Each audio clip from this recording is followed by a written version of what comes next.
south of Belgrade. Tens and thousands of people have taken to the streets to protest against the gun violence and the culture of violence in Serbia. Of course, the opposition is also gathering outside the parliament building in Belgrade since the mass shootings have taken place. I'm being joined by Major Mohammed Ali Shah, who is a defense expert. Sir, what do you make of this development which is taking place in Serbia? Well, the Prime Minister Ana Brnabić and the President over there, Alexander Vučić, they are in right now for a tough time because there are a lot of protests happening. It all started from May 3rd and May 4th, when there were two, in fact, there have been 3 firing incidents in Serbia in last 1 month. Now, May 3rd, what happened? A small child went on a shooting spree, which killed a lot of people in an elementary school in Serbia, in the capital, in Belgrade.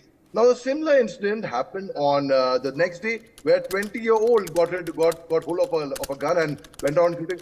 We've heard all these shooting incidents happening in US randomly. Now, in Serbia, a shooting incident like this happening was something out of the blue, in fact. It never happened earlier.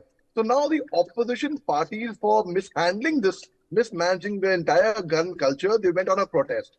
The government also went on a counter-protest thereafter. Now, the opposition party was actually demanding for the resignation of 2 senior ministers and the revocation of the broadcasting license of 2 TV networks. They say they have promoting violence and they were glorifying crimes, and from where the children would get influenced by this. So when they demanded of the resignation of the interior minister, in fact, and of the intelligence chief as well. So when such a thing actually happened, obviously, there would be an outrage in the country, and that's exactly what's happening in Serbia right now. And I hope these protests are calmed down and they are actually quelled very soon. Otherwise, there's going to be further problem for the country. That's what I see it as.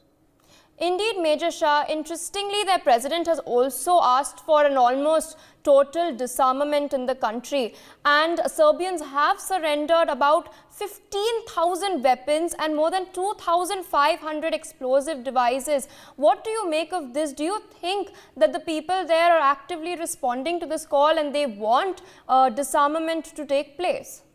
Of course, yes. It's a very good sign that people have come forward. I'll give a small example, just like for everyone to understand. Just before elections, people are asked to surrender their firearms, which they keep in their homes for their personal safety, say a 12-bore rifle. People would go to the nearest thana and they deposit it there. Similarly, when the president has called, Mr. Alexander Vučić has called for total disarmament of the country, I think it makes sense. And a lot of people, a whole lot of the figures you mentioned very, very correctly.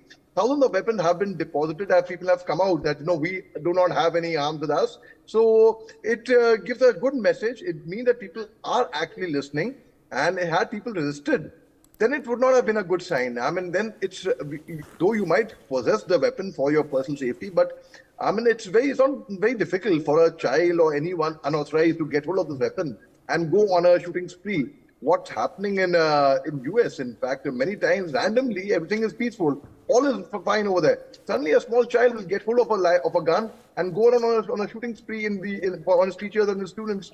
So yes, when there has been disarmament and people have come forward and deposited their weapons, they have declared the weapons.